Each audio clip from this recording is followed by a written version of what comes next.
Hi there and welcome. My name's Gail Porter and you're tuned into Careers TV, your guide to the careers available in Britain's 21st century job market.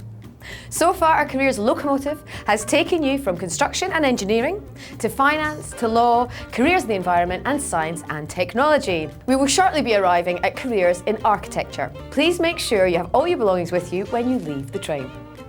There are many definitions of the word architecture, but our favourite is the art and science of designing buildings and structures. The word architecture comes from the Greek architekton, where archi means master and tekton means builder. The first of history's great builders were the ancient Egyptians, with the creations like the temple complex at Karnak and the great pyramids of Giza, standing the test of 4 and 5 millennia respectively. Those feats of early architecture took decades and entire cities of slave labourers to complete, with stone structures usually hewn out of monolithic rocks and levered into place using fantastic manpower. The Greeks and Romans can be credited with taking architecture to the next level with the development of standardised craftsmanship, the use of cement, concrete, and the first instances of the masonry arch.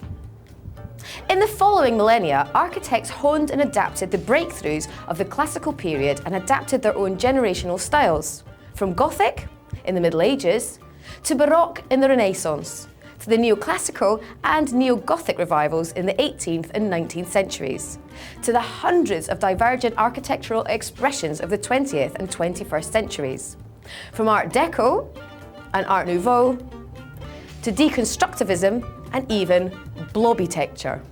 The game may have changed completely since Iktinos, Callicrates and Phidias took hammer, chisel and slave labourer to the Parthenon. But the key player is still the same. An architect is essentially a person who translates a user's requirements into a built environment. So why be an architect? The wonderful thing underlying all aspects of the profession of architecture is that underlying creativity that runs all the way through your daily life, really.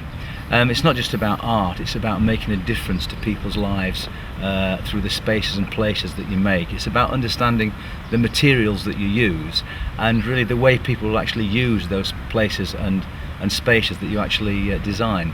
It's a fascinating subject, it really is. You know, if you're interested in things and you've got that inquisitive nature, I think it's a fascinating subject to study, outside of academia.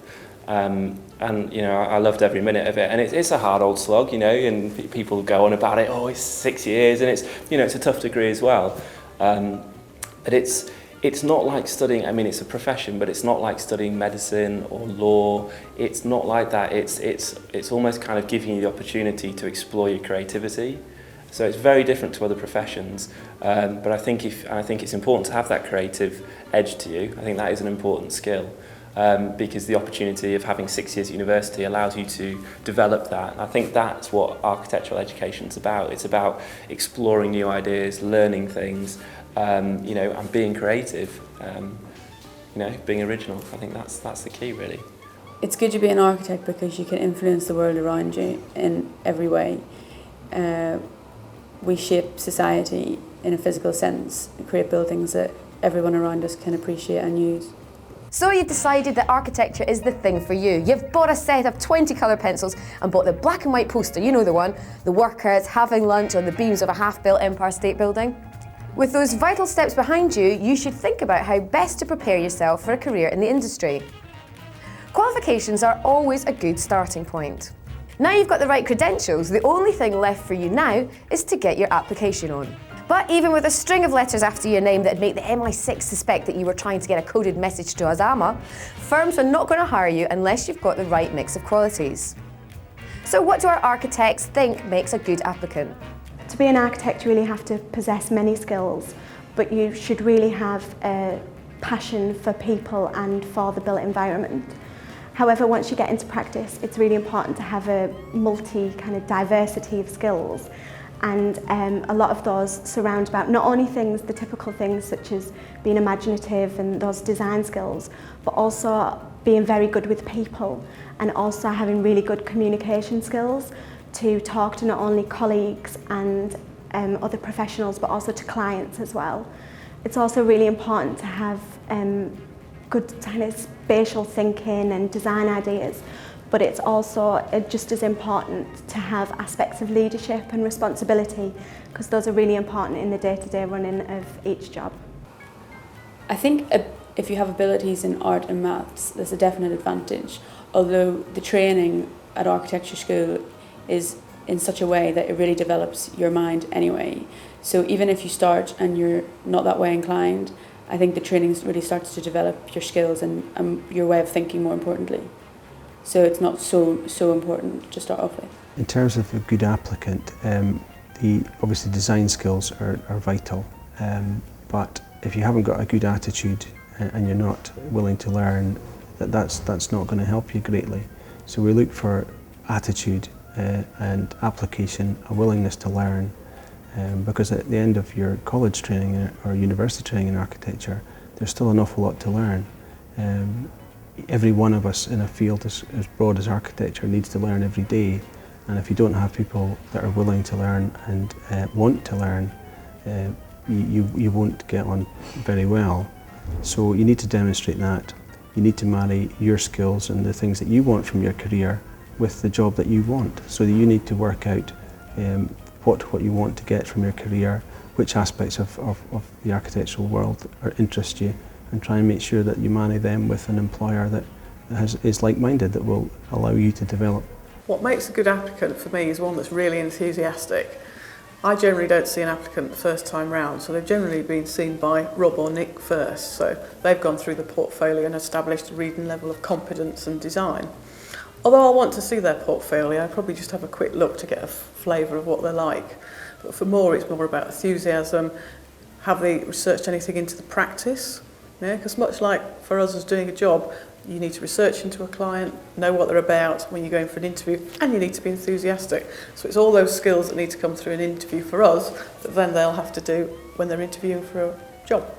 We look for graduates with a talent for design, and in this sort of day of computers, what we also look for is the ability to sketch. To communicate by pen, by hand, directly onto paper is still a key attribute to a design talent. Qualities we look for in recruiting an architect, first and foremost we look for outstanding design skills, which we see evidenced through portfolios that they bring to interview or through contacts we have with various universities. Some of our staff are tutoring in local universities. We have good contacts at 4 or 5 universities throughout the UK. So we sometimes get to see and understand the students before they actually come onto the job market. So we're looking for strong designers. We're looking for an interest in technology because it's something which we're very passionate about here, about materials, how materials are used, appropriate use of materials, and technology about how materials are fastened and fixed together and how that technology informs the design. And that's quite important, and we look for that in a student's work. The qualities you need to have to be successful in architecture, I guess, are a strong sense of observation. Architecture, everyone lives in it, but not everyone observes it. You have lived in a house all your life, but it's not until you're in first year uni that you actually come to design a house. One of our first tasks was designing a kitchen, and we went to put our heads down, and all of a sudden we really didn't know what a kitchen looked like. And although we've been in one for the past 18 years, so it's that sort of acknowledging your environment around you that really helps, and it's as simple as that. It's such a key understanding of what goes on. Some of the other qualities, being creative really helps.